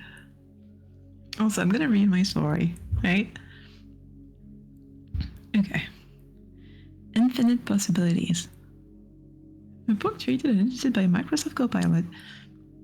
Sure. I remember sometimes, or at least I think I do. It's hazy now, fragmented. Sometimes I'm not here, but trapped in a rift of possibility. Brief flashes of infinity asserting the true nature of my reality. It all began as most tragedies do, with love. That singular, overwhelming love that transforms you until there's no return to your former self. Then they die. Your world crumbles, and you're faced with a choice. Do you move on, or do you surrender to grief? I chose grief and vowed to bring them back. I devoured libraries worth of manuscripts, scoured the internet, and then I found it. The Philosopher's Stone, the great work. How clever they were to hide the stone's true purpose, to make others think of them as greedy, petty things. But they were not. For the stone is not a stone, and its life everlasting is killing me. The stone embodies possibility itself. I believed I could find a reality where they were still alive. Alas, the stone works from what is, not what could have been. When I used the stone to find my love again, it splits me into a web of my own possible futures, each one more futile than the last. Now I am a fragment with infinite possibilities. But in all of them, it's too late. In timeless moments, my mind expands beyond reality, intertwining with the vast expanse of possibilities. I become more, only to thin out again, scouring the endless realities to bring them back. It was the only thread of me left to hold on to. If there are infinite possibilities, then there must be a version of them out there. But I learned that infinities come in different sizes, big and small. The moment I realized the true nature of the stone, I became part of the infinite web. I scoured the world, completed the great work, and stared infinity in the face, only to find it lacking. It promised endless possibilities, but every path led me further from my love. Desperation took hold of me. Like a child throwing a tantrum, I vowed to break the cycle. Over countless possibilities and perceived eons, I manipulated the extra-dimensional path, forcing reality to intersect. Now, the possibilities converge. What is infinite must be destroyed. I've made sure of what's going to happen when the stone passes into the confluence. Possibilities had intersected once before, and both were destroyed in a cataclysm that lit the sky of every possibility. If any of me survive the confluence, the cycle will continue. The time is now. The confluence arrives. The air hums with a living electric anticipation. As the stones of every possibility approach the nexus of intersecting paths, I feel the weight of infinite possibilities pressing in. This time, the convergence will end in destruction. Breaking the cycle, I will create something new. An existence beyond grief and love, where the boundaries between what is and what could have been blur, and where I can finally find peace. I brace myself for the impact, for the unknown that lies beyond the confluence. And in that fleeting moment, I hold on to a glimmer of hope, a fragile thread that maybe, just maybe, can find them again on the other side of oblivion.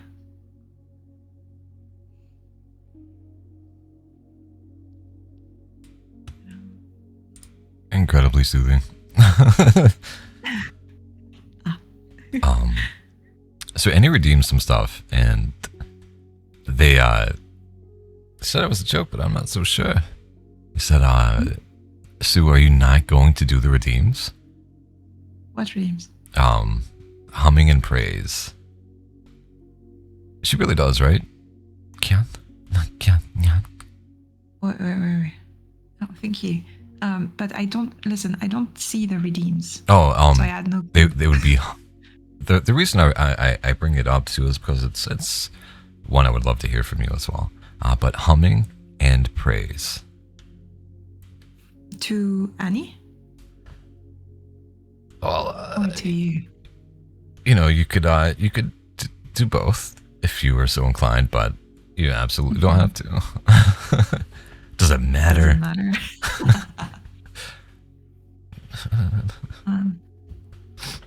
Well, I can definitely start with praise. I don't know Annie, but would Tofu get a special hum? Oh yeah. But so I will need to, as Tofu said, I need to know better the person to be able to give according praise, if that makes sense, or if you have an accomplishment that you want to be praised for. But for Tofu himself. Okay. Thank you, Annie. Thank you very much. Well, you deserve praise for that. Yes. Very freaking well done. Good job for finishing the exams. Those periods are nightmares. And you went through it. Good job, Annie. Good job. Wonderful job. So yeah, we're proud. We both are proud. And for Tofu.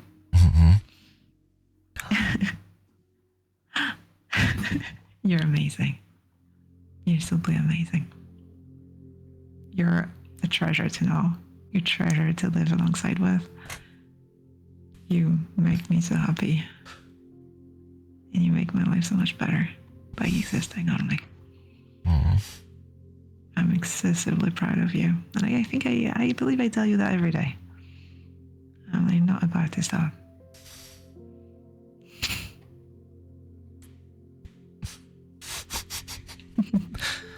Thank you very much. Yeah, he's a treasure. He's a freaking treasure. I adore him. Adore you too. Take the compliment, damn me. I am. Thank you, And lady. well done for waking up today, Kenyan. Not Kenyan. Yeah. I appreciate it, Annie. Thank you as well.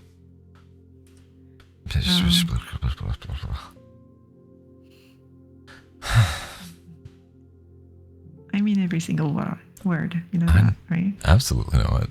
That's why I mean something. Good. Such a sweet lady. Anyway. He did ask for a hum. Oh, yes. You have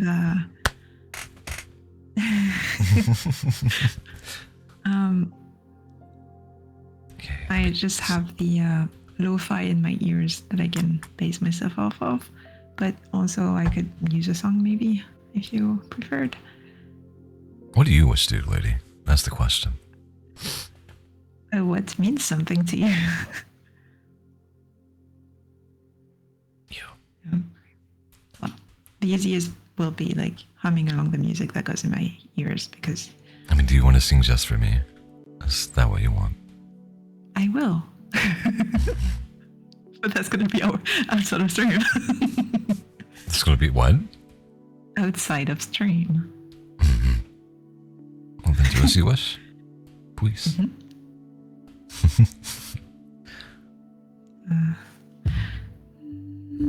Da, doesn't pick up. Does it? I don't think so. Oh yeah, no, it's definitely picking up. Because, On my end. Oh, okay. I had the wrong button. Okay.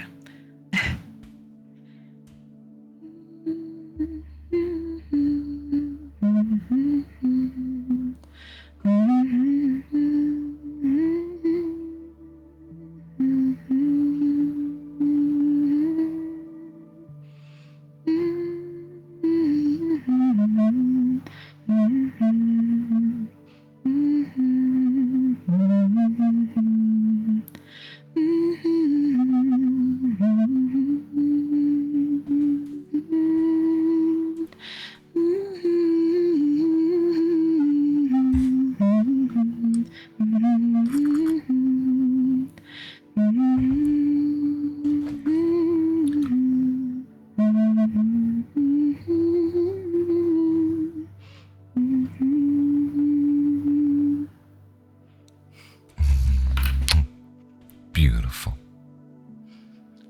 Just like you. Yeah. Maybe I can improvise after all. Maybe sometimes. Listen, I knew you could. There was never a doubt.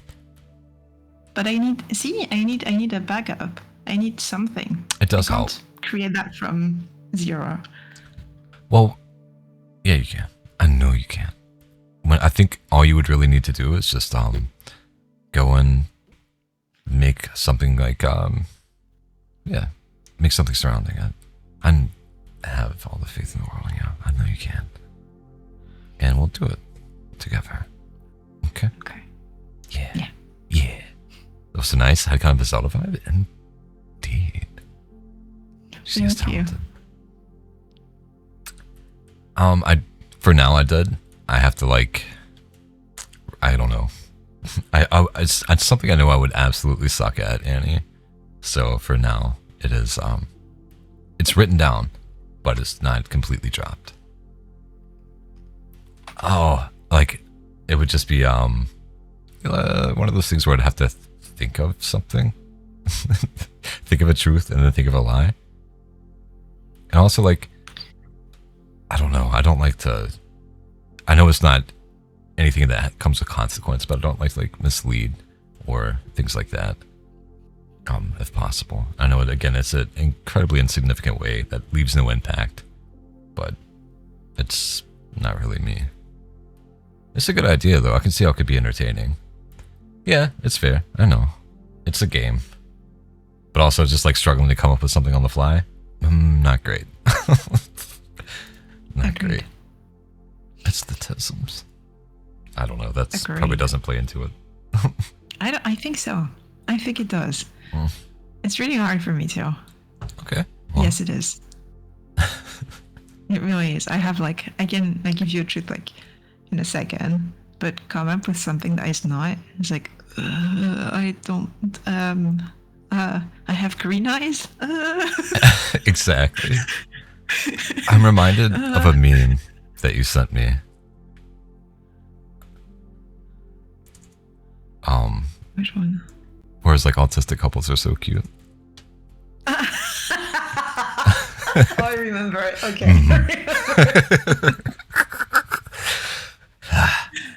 Have you agree? No, I get the idea of it, but it's just thinking of something on the spot is it's weird for me. Yes. Again, it's not completely. It's the best way to make my mind go blank. Mm-hmm. Like a deer in the headlight type of situation. What my name is, I don't remember. Yeah, she gets me. She gets it.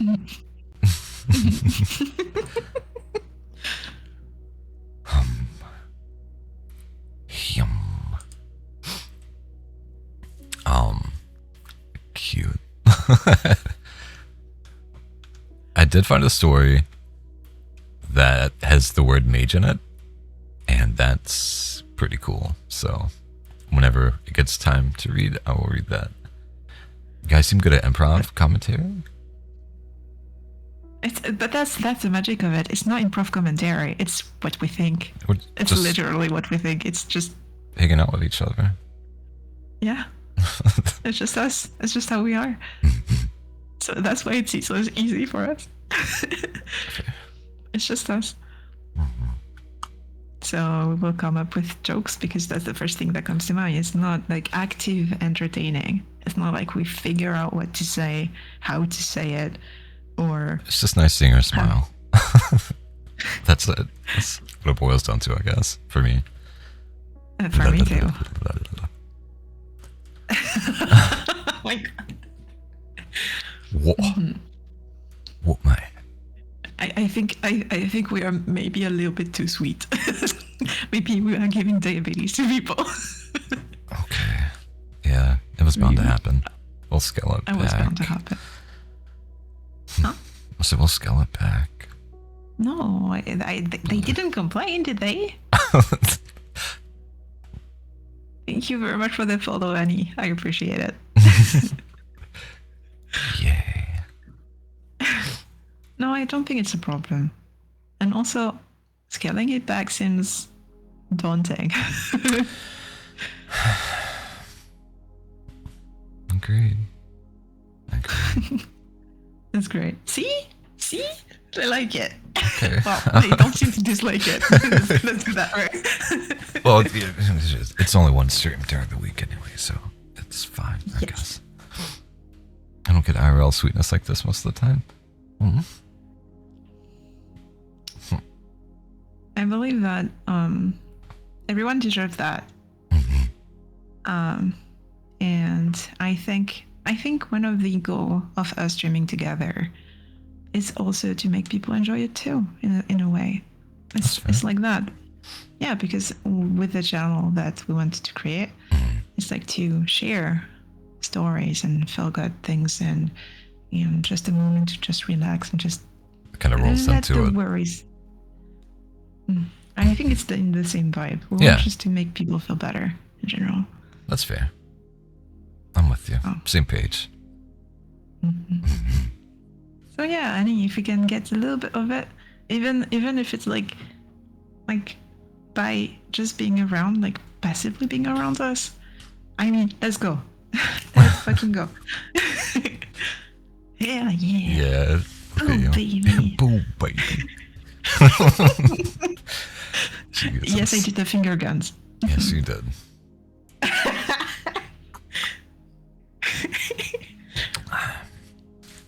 Because there are positive things in the world. They are.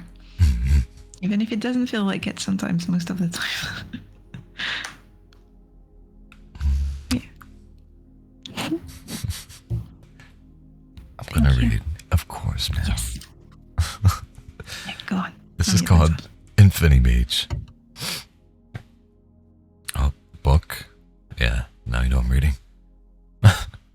This diary, a seemingly frivolous endeavor, is my desperate anchor against the tide of forgotten memories. Infinity Mage, not infinity, infinity. I commit these words to paper, a silent plea against the relentless march of time, hoping to preserve the echoes of a life I fear will one day be lost from me forever, thanks to this ridiculous curse I carry. My name is Ben, an ordinary soul who... Is this going to be an isekai anime? An ordinary soul who found profound joy in the simple rhythm of farming. My world revolved around the gentle hum of the earth and the vibrant chaos of my family. My wife, the love of my life, bore me a son and 3 daughters, each a precious gift for which my heart overflowed with gratitude. Our love, a steadfast flame, burned brightly through the years. We embraced each day, savoring every moment, even amidst the weariness that life inevitably brings. My children were my universe, though my son perhaps held a special place, a hope I'd nurtured for years. I'd always yearned for a son to inherit the farm, to carry on the legacy I so cherished. The day he arrived, placed gently into my arms by my wife, was one of the happiest of my life, a profound relief after years of quiet longing. Farmer reincarnated as a mage? Yes. He became the focus of my attention, almost to the point of absurdity, eliciting sweet pangs of jealousy from his sisters. Their playful envy would always bring a smile to my face. I am far from perfect, yet my tireless efforts were always directed towards cultivating a loving and happy family, and in that, I found contentment. Then came the rupture, a chasm in reality, a dark rift, a portal from the demon world. From its depths emerged the Demon King, a entity of pure malice, the vilest existence imaginable.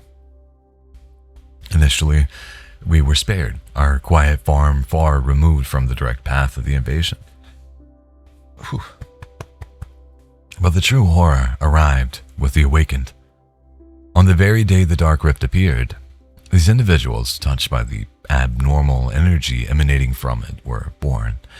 Their innate talents for magic or aura were amplified, and each possessed a unique skill, setting them apart from ordinary mages and swordsmen. And I, it turned out, had the short end of the stick. My awakening, in a twisted stroke of fortune, forced me into the army. Yet, it was my unique skill that allowed me to glimpse my family one last time before I was swept into the maelstrom of war. This newfound ability, this anomalous gift, was the solitary reason I survived 2 decades of relentless combat. When, after 20 years of hellish fighting, the Demon King was finally defeated, I believed I could return home, retire, and live out my days in peace with my beloved family. But there was one insurmountable problem. I did not age. My unique skill, immortality, was not merely super regeneration as I had initially believed. The power that allowed me to endure 2 decades of defending my country and the world for my family's sake, no, it was a curse that ensured I would outlive everyone I held dear. During the war, letters from my daughters brought news of their marriages, of grandchildren I had yet to meet. A surge of anger and regret washed over me, a futile wish that I could have been there to chase off their suitors. But distance and duty held me captive. My son, however, brought a different kind of fury. He wrote declaring his intention to join the war, assuring me of his magical prowess, which enraged me because I only saw a kind, loving, and naive son oblivious to the true horrors of battle. And for that reason, I pleaded with my superiors, used every ounce of my influence as a crucial asset of the war effort, every merit I had earned, to keep him from the front lines. I succeeded. I even wrote to him, threatening to abandon my post and personally drag him home if he ever tried again. But alas, I can't afford to do that as the life and death of my subordinates is in my hands. And I am deeply committed to preventing further parental sorrow because I can see myself in their shoes. What's up, Flute? I want that unique skill? No, immortality sounds horrible, Annie. It seems like a curse. Was it unfair? Perhaps. But I cared not for the opinion of others. My sole motivation for joining the war was to shield my family from the pain and suffering I witnessed daily. The incessant ringing in my ears, the echoing clings of clashing blades, a sound that burrowed deep into my soul. Upon my return home, escaping the gruesome death-laden battlefields, my wife playfully remarked that I looked 5 years younger. I merely shrugged, attributing it to the uniform, a small grin playing on my lips. And we spent time with my wife happily until we grew old, or at least she did. One peaceful morning, she simply slept away. Her final breath, a gentle sigh, slipped away like the last whisper of a fading melody. We had shared so many beautiful moments. Her absence left a gaping void in my heart, a loneliness that would only deepen. Then, one by one, I outlived them all. My daughters, my son, my grandchildren, and even my great-grandchildren. The crushing realization settled upon me, heavy and suffocating. I was utterly profoundly alone. And the future stretched out before me in endless expanse of solitude. I railed against my immortality, crying out, "Why me of all people?" The names of my loved ones, the memories of how and when I first changed my identity, even my original name, all began to fade. This diary is my final, desperate attempt to hold on to these fragile fragments, lest everything I hold dear, including myself and that of my family, vanishes into the abyss of time. Every 50 years, I adopt a new name, a new persona, a futile attempt to outrun the gnawing emptiness. Sleep is something of an escape. The ultimate bliss would be the void of death. Humans are social creatures. Loneliness in its purest form can be a slow, agonizing death. Yet, I persist, a specter among the living, constantly questioning why I'm not afforded the same release. The existence is not living. It is merely enduring. I long for death. I yearn for death. I should have perished alongside the love of my life. This diary, intended to rekindle cherished memories, only brings forth tears. A constant reminder of the cruel irony of my existence. This unique ability, once perceived as a divine gift that saved me countless times, has revealed itself as a wretched curse. It leaves me so frustrated that I attempted suicide numerous times, when the last vestiges of family, those who knew and loved me, were no longer there. An unbearable sadness consumed me. Constant thoughts streaming in my mind. The urge to really die. My son, my daughters, my grandchildren. Their premature deaths were wounds that never healed. I confided in my second elder grandchild, specifically my eldest great-granddaughter when she was alive, my intention to spread rumors of my demise because, deep inside, I could not bear to reveal my true identity to my great-great-grandchildren, to witness their inevitable deaths flash right in front of my eyes. So, I vanished from their happy lives and simply. There we go. And that is the reason why immortality would be horrible. Yes, I agree. Yeah. How you doing, Floop? How have you been? I hope you're well. He had been sick. Oh no. Poor guy. But yeah, agreed. This is why I don't want to touch it with a stick. I feel like Annie, that's a fairly good point. Like, do everything in the world, experience everything in the world. But also, like, one of my thoughts with that is, You flipped. You did. You misunderstood. Anyway, sorry. I got you. No, you're good. You're good.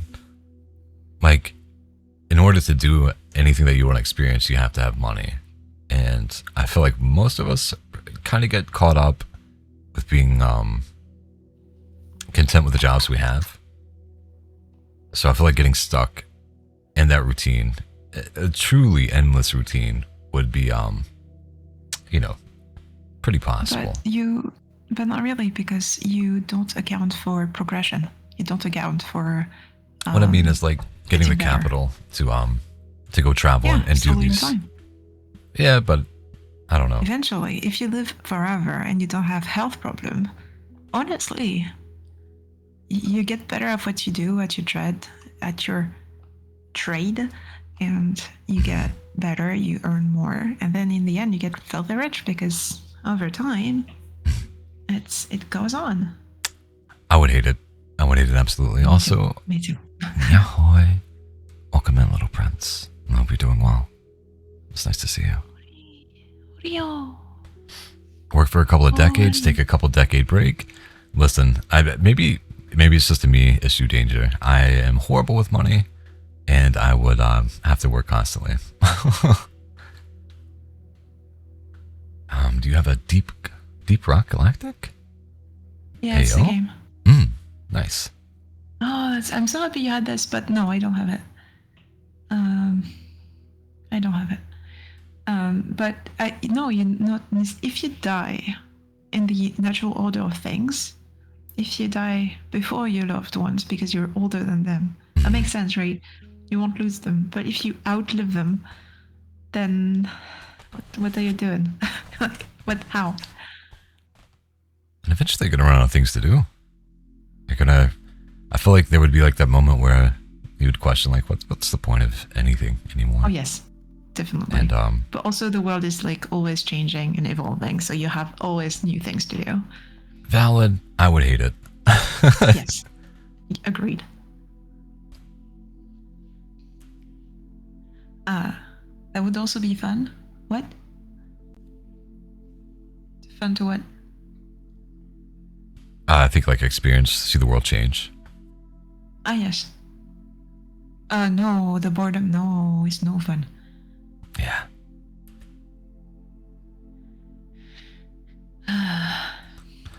Well, in any case, I know that I wouldn't, if I had the possibility and if it was offered to me, I would decline. I would respectfully decline. Outlive you? That sounds horrible.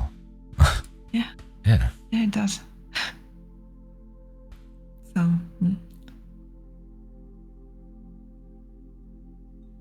I think the problem with aging, it depends. If your body is not aging, but your mind is, that means that as you get old, your mind closes off, right? It becomes more rigid, becomes less open to change, less open to new discoveries.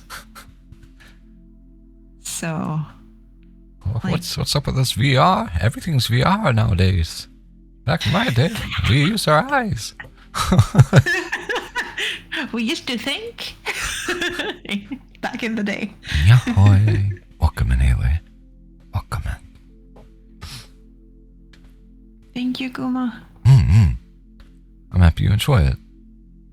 And be safe on your way home. Let us know when you make it, okay? Please. Please. So it depends. If your personality change, or if you become cynical when you okay. Ouch. Ouch. Kids these days. You sound like useless summoning a cat. Yes, that's it. Say something in Polish. Stretchile portusze. Listen, I don't speak Polish, and that sounds legit. Oh, that's probably horribly pronounced. I don't even. That's one of the few phrases I remember. Huh. Nice. I'm curious to see their reaction. They'll be like, what did you say? Doesn't make any sense. What the fuck did you call me? No. Polish black metal is the best black metal, though, Haley. So if you're Polish, yeah, great job. Just based on that, I like you already. Nice.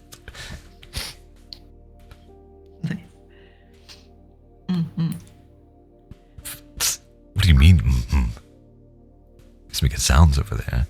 What is black metal? It's the most expressive and best kind of metal music. Yes.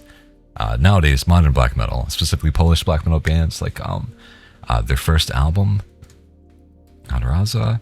A very popular one is Migła. Another one that I specifically love from Poland is Krieg's Machine. They're really great. The song Residual Blight from Krieg's Machine is amazing. Dark Side, it's one of the best drummers. And when I get drums set to my tracks, I'm definitely going to be telling them to check out Adaraza and Krieg's Machine for what I would like Dude, Creeks Machine's amazing. Their last album, Apocalypticists, is sweet. Metalcore, my metalcore heart. Metalcore is good. The melodies in metalcore are really great. All the stuff in it is good, but it's never been a genre I cared for. About the closest I get to metalcore is like Finnish melodic metal, because they do it the best. And I'll stop, so Sue doesn't have to sit here and listen to me rant about metal for 2 hours. Do you remember what I think about it? Do you actually remember what I think about it? About black metal or me ranting? You ranting about things off. You hate it. You think I talk too much and that I need to learn to be quiet slap you. and listen. Isn't that what you said? Is that not it? No, that's not it. That's the contrary. Okay, I'll take it. Whatever you say.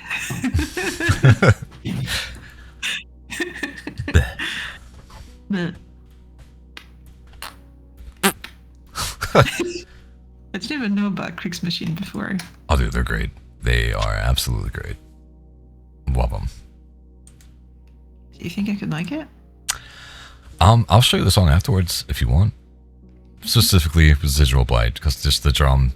It's like, you know how Meshuggah, at least I think you've listened to them. I know we talked about it, but how they're like that kind of polyrhythmic.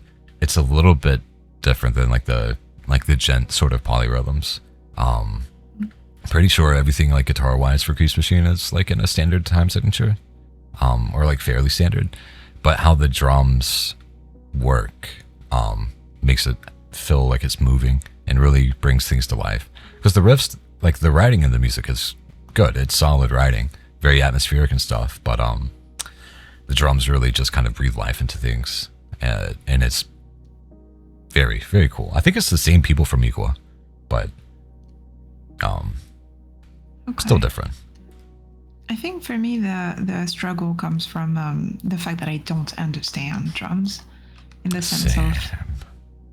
Yeah, but you do, because you're able to tell that I am not. Well, like it's rhythm. Like you can feel rhythm and stuff. But it doesn't make sense. I mean, it doesn't have to make sense as long as you feel it. It's kind of like with us, right? No, because it's like, you know, the last snippet that you composed. Was it bluegrass, 20 bluegrass thing? Mm-hmm. Well, that it didn't make sense until you explained it, and then I could appreciate it. I could understand it and appreciate it. It's the same for drums. Okay, fair. I need to understand how it works to be able to hear it. That's something I will not be able to help with at all, because I don't understand anything about time signatures or like, you know, in-depth stuff with drums. But it's just like, oh, this sounds cool because like you can feel it moving, but you don't know what's happening. I agree with Danger. It's like you notice them differently at some point. Mm-hmm. The thing is, like, if that's why I want to listen to it with you. Okay.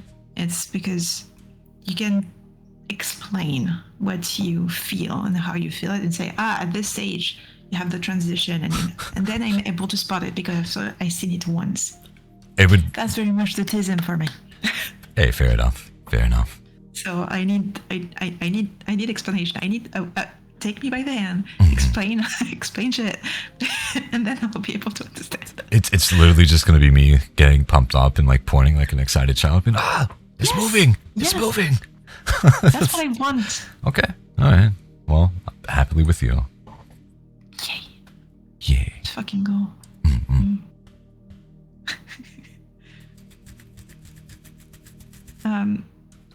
You don't have a stream after, do you? No, I got canceled. The stuff with this computer. Why? What's up, lady? Because I wanted to know time-wise where we were at. Well, and when I can listen to this thing with you. Whenever you want.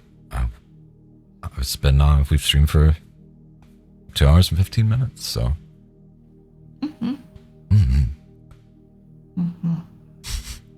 Whatever you want to do is fine by me. Yeah, I would like that very much, so I have time to actually enjoy the music with you. Okay. It's okay. Yeah, that's fine. I had like one story, but I will keep it for later. All right. Next Thursday then.